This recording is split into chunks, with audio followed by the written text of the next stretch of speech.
For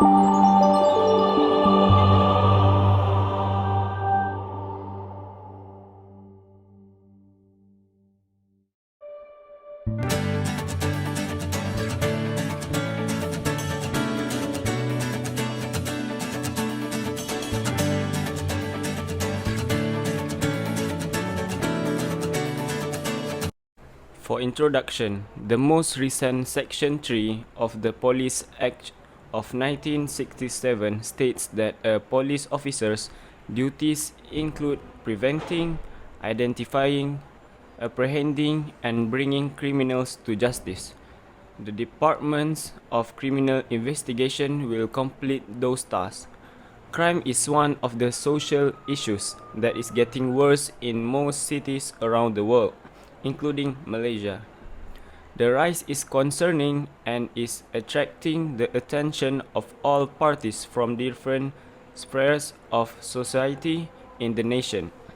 However, a number of factors including spatial and non-spatial factors as well as the sophistication of science and technology are in play, making these problems more difficult to solve and making them more complex and global in scope.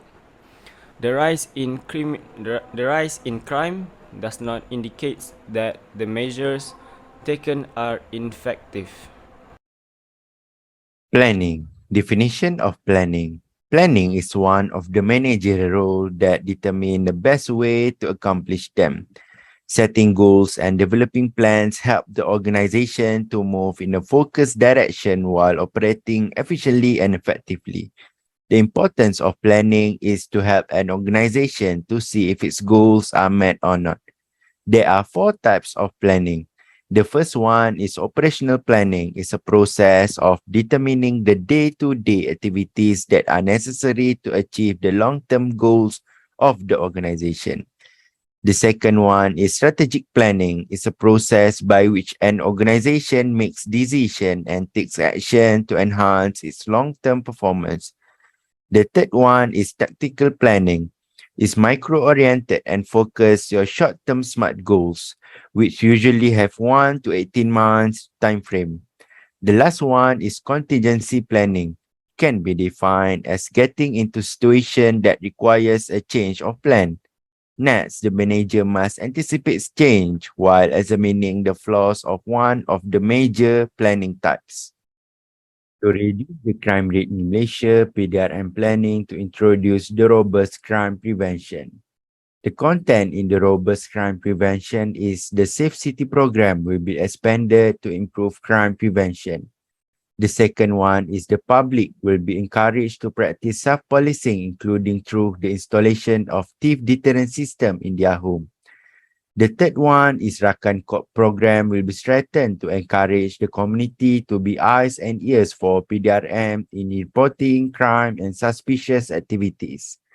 The last one, the Special Task Force by PDRM will be strengthened to stem organized crime, drug syndicate, gaming, and gangsterism. Now we are going to talk about managing our issue by organizing of PDRM. The definition and concept of organizing is actually the task and job. Should we do it together with other people if we want to achieve the target? Meanwhile, the concept by PDRM is actually the Malaysia Security Force structure that they centralize organizing entity tasks from traffic control to information collecting. This means that they already delegating all activities and dividing work specifically into a department. On the other hand, the importance of organizing also which to avoid the duplication of work. It means every task they have, it should be putting the right person on the right job for every department. The reason is that in PDRM, they have a lot of departments such as Criminal Investigation Department and Management Department. In fact, the main goal of PDRM is to prevention of crimes and giving full protection of life and property. Now, we're going to talk about the strategies that PDRM do which that relate to reorganizing to reduce the crime rate in Malaysia. First strategy, they has increased the police omnipresence. For example, they increase the URB, which is the Unit Rondaan Bermotorsikal, and MPV, Mobile Patrol Vehicle. But the question is, where they gonna increase these two units? The answer is they will increase in crime hotspot area. In fact, these two units has their specialization in terms of their own work, such as these two units will always look out to early signs of suspicious of crime to that area. Furthermore, this strategy is actually worked effectively because the street crime decreased by 17.6% from 23,408 cases in 2011 to 19,299 cases in 2014. Next, for the second strategy is do a Safe City program. Many people ask how is actually the program work to reduce the crime rate. The answer is the program work when they placed around 922 of CCTV cameras in total, and the majority of which were positioned in hotspot area, which mean they already organize and allocate how much to put the cameras because to make sure that everyone feel protected from crime and they can document it. Every crime seem to make it as a proof of crime that could happen to them. Last but not least, the PDRM also collaborate with KRT. What is KRT? The Neighborhood Watch Area.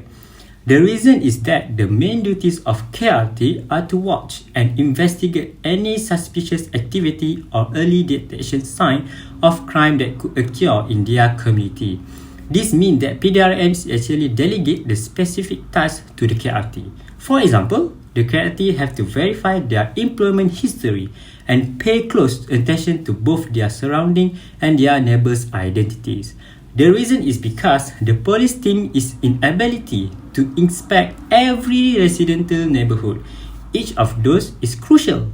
On the other hand, this collaboration is worked effectively and the plan already approved by our SAC, Saiman Kasran, the assistant of Bukit Aman Crime Prevention, said that these communities can contribute and work together with us to reduce the crime rate in Malaysia. That's all from me. Thank you for your all attention. Okay, we go to managing the issue by decision making. 4.1 is the definition, concept, principle, types, and condition of decision making.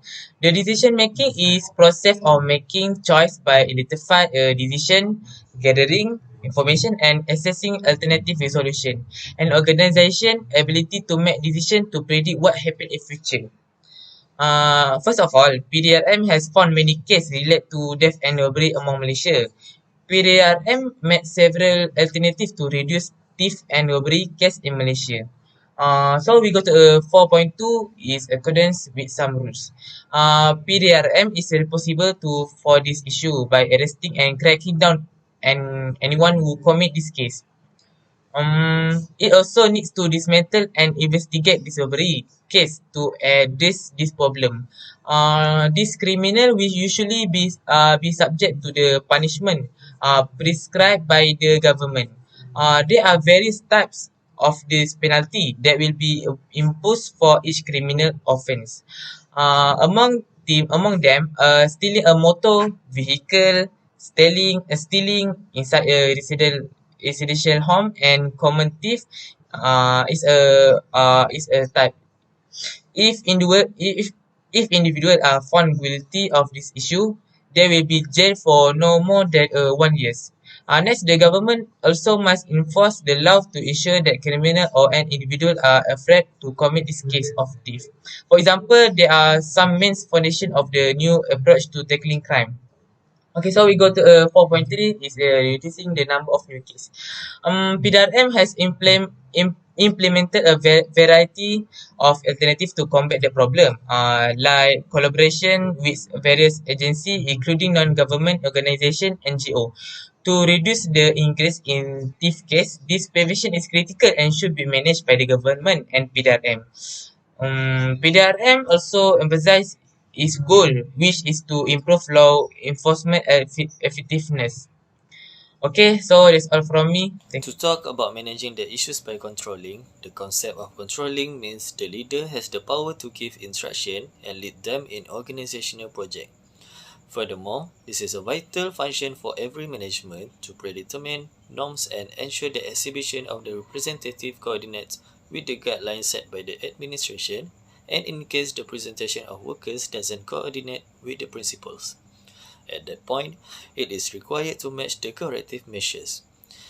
And the importance of controlling for the issue is adapt to change and uncertainty about crime statistics in Malaysia. PDRM requires the effort of the community to ensure a crime-free nation as wanted. Next, PDRM managing the issues of reducing the crime rate in Malaysia is a preventative action strategy against crime. This preventative action is a long-term strategy to create the most quality suburban environments. Excellent conditions are wonderful and guaranteed in metropolitan lodging regions, and guaranteeing that open spaces, parks, and person-on-foot zones are helpful for different exercises so that individuals are sure and less unfortunate of crime. To illustrate, this methodology is a section revolves around giving general information on the insurance movement embraced by the respondents against wrongdoing.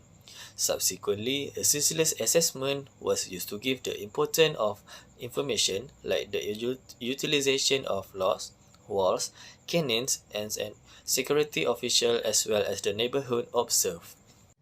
Until further notice, the ministry has settled on measures to eradicate all crime, yet all of the undertakings has failed on the grounds that they don't fit with the perspective of crime that is happening in our country. However, PDRM will persistently find ways to giving convincing ways to overcoming these issues. Then, PDRM emphasized that compelling crime counteraction includes a shrewd blend of both logical exploration and systems. Moreover, they need to analyze the issue of the crime rate. After that, each decision they make should be assessed individually to know its quality. Finally, the last step of decision making is assuming each decision they have assessed can decrease the crime rate. They ought to pick the most ideal decision, not to rehash similar errors. For conclusion, based on discussion of policies to lessen Malaysia's crime problem, it is evident that the country's leaders are dedicated to doing so. Even in a time of varied leadership and approaches, the three leadership figures who guide the nation share the same objective of moving it in the direction of developed and distinguished nation on the international stage. The approach of Tun Dr. Mahathir Mohamad can be regarded as a cornerstone in Malaysian policy for crime reduction on a global scale. Tun Abdullah Haji Ahmad Badawi was a leader who empowered the PDRM to ensure the country's and its people's security. And Datuk Najib Tun Haji Abdul Razak has a role to play in enhancing and reshaping the agenda of national security in a more proactive manner. Thank you.